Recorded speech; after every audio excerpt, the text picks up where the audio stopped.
Hello guys, welcome to my channel Deepa education जे। आज मैं आपको ब्लूम्स टेक्सोनॉमी के बारे में बताऊंगी। यद्यपि ये शिक्षण से संबंधित बहुत ही महत्वपूर्ण टॉपिक है और हमारे भाई बहन जितने बीएड और बीटीसी किए हैं, आपने देखा होगा कि हम ब्लूम की टेक्सोनॉमी पढ़ते हैं। तो लेट्स स्टार्ट। तो सबसे पहले मैं बताना चाहती हूँ कि ब्लूम जो थे वो यहूदी मूल के मनोवैज्ञानिक थे और ब्लूम को उनके शैक्षिक उद्देश्यों के विभाजन के लिए जाना जाता है। यद्यपि इन्होंने जैसे अदर मनोवैज्ञानिक है उनके द्वारा दिए हुए सिद्धांत महत्वपूर्ण होते हैं, तो ब्लूम की टेक्सोनॉमी उनके शैक्षिक उद्देश्यों के विभाजन के लिए प्रसिद्ध हुई। तो ब्लूम का जो ये विभाजन है वो उनकी एक प्रसिद्ध पुस्तक टेक्सोनॉमी ऑफ एजुकेशनल ऑब्जेक्टिव्स में आई। वर्तमान की शिक्षा ब्लूम के वर्गीकरण पर ही संचालित होती है। ब्लूम टेक्सोनॉमी 1956 में प्रकाशित हुई। ब्लूम के वर्गीकरण के को शैक्षिक उद्देश्यों या शिक्षा के उद्देश्यों के नाम से जाना जाता है और इस विभाजन को ब्लूम ने इस विभाजन के कुल 3 क्षेत्र बताए: संज्ञानात्मक पक्ष, भावात्मक पक्ष, मनोक्रियात्मक पक्ष। ये जो मनोक्रियात्मक पक्ष है, पहले इसे दूसरे नाम से जाना जाता था, परंतु अब इसे मनोक्रियात्मक पक्ष के नाम से जाना जाता है और यही महत्वपूर्ण भी है। तो सबसे पहले हम जानते हैं कि ब्लूम का जो ये विभाजन था, इसमें पहला पक्ष जिसे हम संज्ञानात्मक पक्ष के नाम से जानते हैं, इसके कितने चरण थे और क्या था। तो आगे हम देखते हैं कि संज्ञानात्मक पक्ष जिसे हम कॉग्निटिव डोमेन के नाम से जानते हैं, ये पक्ष ब्लूम द्वारा 1956 में प्रतिपादित किया गया।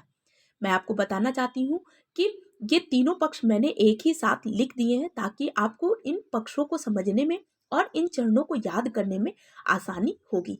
तो सबसे पहले हम संज्ञानात्मक पक्ष की बात करें, उससे पहले मैं आपको बताना चाहती हूँ कि जो ब्लूम की टेक्सोनॉमी या डोमेन है, ये हमारे लिए और भी ज़्यादा महत्वपूर्ण इसलिए हो जाते हैं क्योंकि वर्तमान की जो शिक्षा है या शैक्षिक उद्देश्य हैं वो ब्लूम की टेक्सोनॉमी पर ही आधारित है।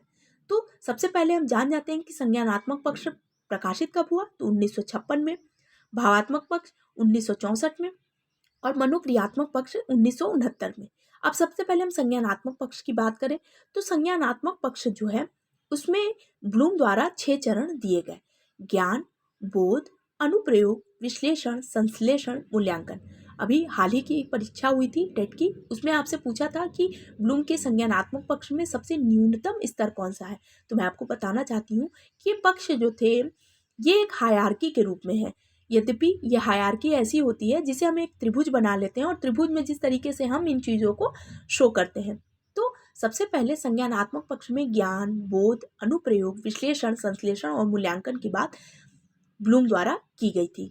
ये जो ब्लूम का संज्ञानात्मक पक्ष था, इसकी दोबारा से उनके शिष्यों के द्वारा 2001 में संशोधन हुआ और एक दोबारा से संज्ञानात्मक पक्ष के कुछ 6 चरण ही दिए गए। इसे हम देखते हैं कि ये 6 चरण कौन से थे।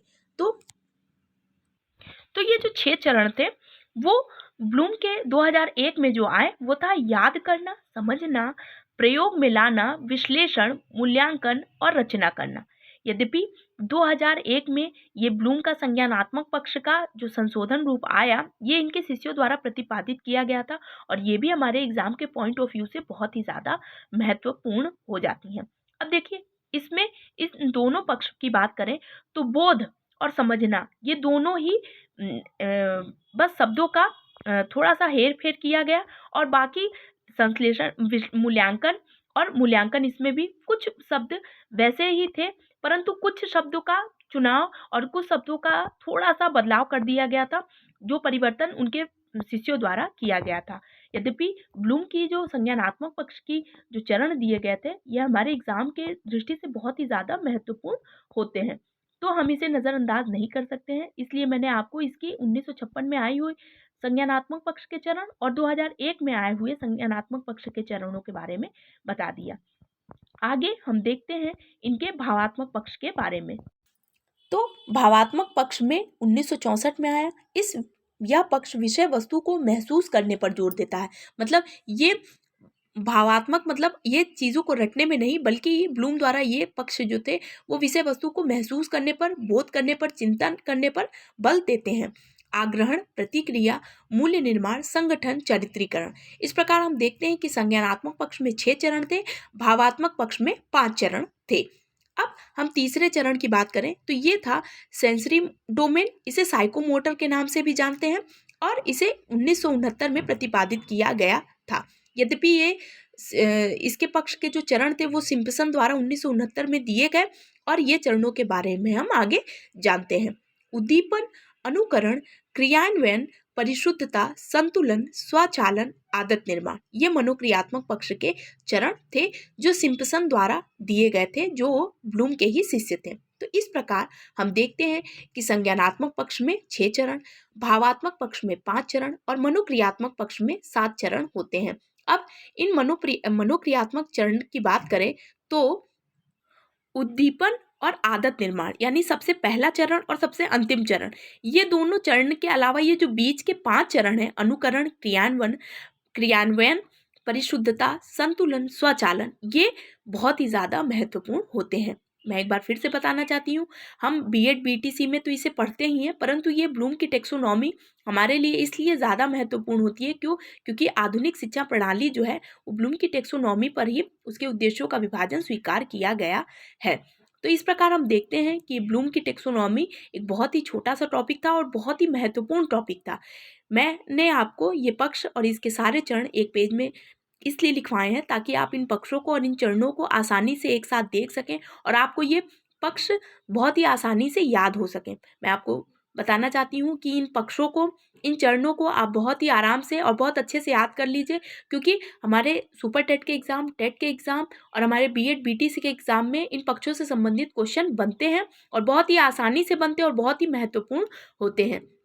एक बार फिर से बताना चाहती हूँ कि 2001 में संज्ञानात्मक पक्ष का चरण दिए गए थे, जिसमें 6 चरण थे। याद करना, समझना, प्रयोग में लाना, विश्लेषण, मूल्यांकन, रचना करना था। ब्लूम की संज्ञानात्मक पक्ष के 1956, 1964, 1969 पक्ष, भावात्मक मनोक्रियात्मक पक्ष के अलावा रिवाइज्ड पक्ष भी देख लेते हैं और ये वीडियो आपके लिए और आपके एग्ज़ाम के लिए बहुत ही ज़्यादा महत्वपूर्ण होगी।